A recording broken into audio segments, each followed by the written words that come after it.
Assalamualaikum warahmatullahi wabarakatuh. Halo teman-teman, perkenalkan nama saya Muhammad Yusuf Abrar dengan NIM G701210009 dari Prodi Farmasi Fakultas MIPA Universitas Tadulako. Nah, baik, jadi di kesempatan kali ini, di video ini saya akan membahas mengenai biotransformasi serta hubungan farmakokinetika dan juga farmakodinamik dari obat amlodipin. Nah, baik, langsung saja. Nah, amlodipin merupakan salah satu obat penghambat kanal kalsium yang bekerja pada sistem kardiovaskular dengan indikasi antara lain seperti hipertensi, angina pectoris, dan juga penyakit kardiovaskular yang lainnya. Nah, amlodipin memiliki selektivitas yang baik pada pembuluh darah perifer dan juga dikaitkan dengan insiden depresi miokard dan kelainan konduksi jantung yang lebih rendah dibandingkan obat lain dalam golongan yang sama. Nah, obat amlodipin ini itu beredar di pasaran dengan bentuk sediaan tablet yang tentunya memiliki berat yang berbeda-beda. Ada yang tersedia dalam 2,5 mg, ada yang 5 mg, dan juga ada yang tersedia dalam 10 mg. Untuk pemberian amlodipin, yakni serbuk hablur, putih, ataupun hampir putih. Kemudian kelarutannya yaitu mudah larut dalam etanol, kloroform, dan juga di dalam ether. Nah, rumus kimia dari amlodipin yaitu C20H25ClN2O5. Untuk massa molnya yaitu 408,879 gram per mol dengan nilai pKa yaitu 8,6. Nah, adapun rumus struktur dari amlodipin seperti berikut ini. Perhatikan rumus strukturnya.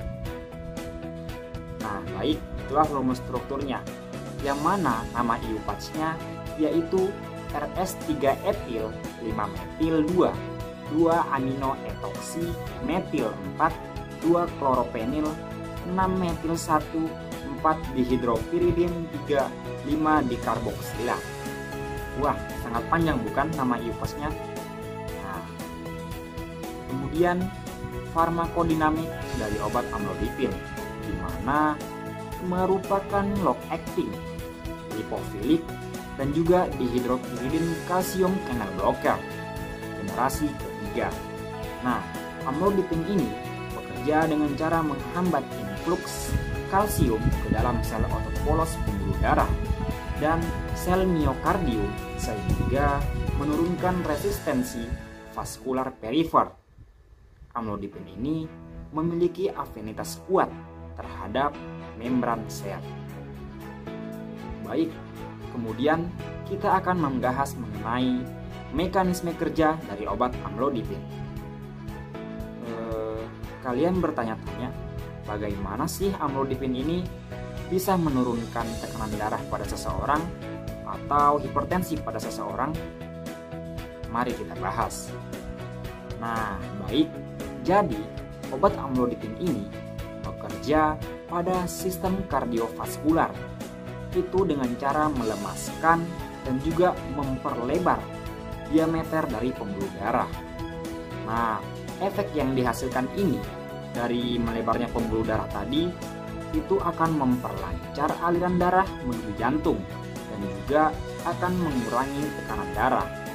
Nah, baik, selain itu obat amlodipin ini itu akan menghambat atau menghalangi kadar kalsium yang masuk ke dalam jaringan otot halus yang ada di dinding pembuluh darah jantung. Kenapa hal tersebut harus dihambat? Nah, jadi karena kalsium yang masuk ke dalam jaringan otot halus yang ada di pembuluh darah jantung itu akan menyebabkan pembuluh darah menjadi kontraksi, sehingga dengan adanya penghambatan dari obat amlodipin ini, maka akan menyebabkan pembuluh darah yang ada di otot polos jantung itu akan merelaksasi. Nah, baik. Selanjutnya kita akan membahas mengenai aspek farmakokinetik dari obat amlodipin. Nah, baik teman-teman. Jadi, amlodipin ini juga melewati proses farmakokinetika loh. Di mana proses farmakokinetika yang sering kita dengar itu ada absorpsi, kemudian ada distribusi, ada metabolisme, dan juga yang terakhir ekskresi, atau biasa yang kita sebut dengan sebutan ATME. Nah, baik, yang pertama itu ada absorpsi, di mana amlodipin ini merupakan obat yang cukup cepat diabsorpsi dengan konsumsi oral dengan mencapai bioavailabilitas sebesar 64%. Nah, kemudian konsentrasi amlodipin di dalam darah ini dapat mencapai puncak pada saat 6 sampai dengan 12 jam setelah obat ini dikonsumsi dan dimetabolisme di dalam hati.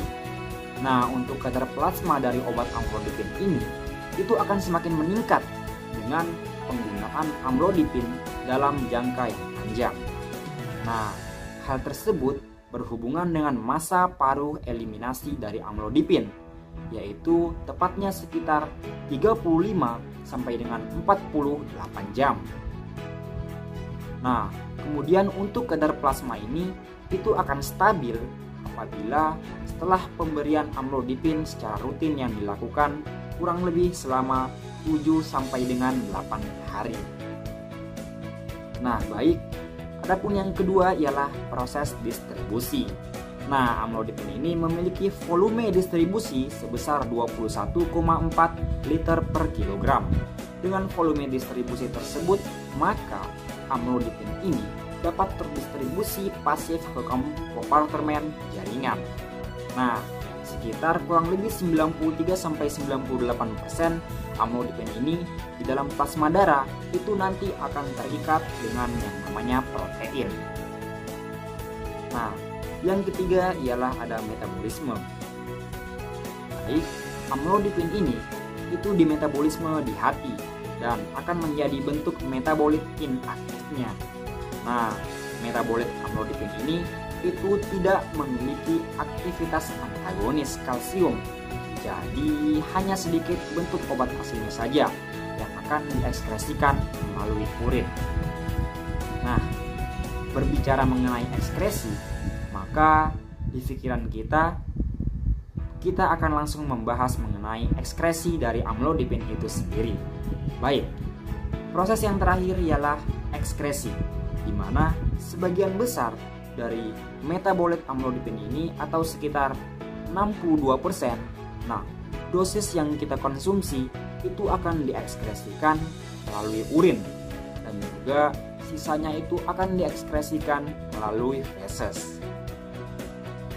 Nah, baiklah teman-teman, itulah penjelasan mengenai aspek-aspek tentang biotransformasi serta hubungan antara farmakokinetika dan juga farmakodinamik dari obat amlodipin. Nah, jadi bagi teman-teman sekalian yang ingin tahu atau penasaran dengan aktivitas dari obat amlodipin itu sendiri, sekiranya video ini bisa menjawab dan juga dapat bermanfaat bagi teman-teman sekalian. Nah, sekian dari saya ucapkan terima kasih. Billahi taufiq wal hidayah. Waridawal inayah. Wassalamualaikum warahmatullahi wabarakatuh.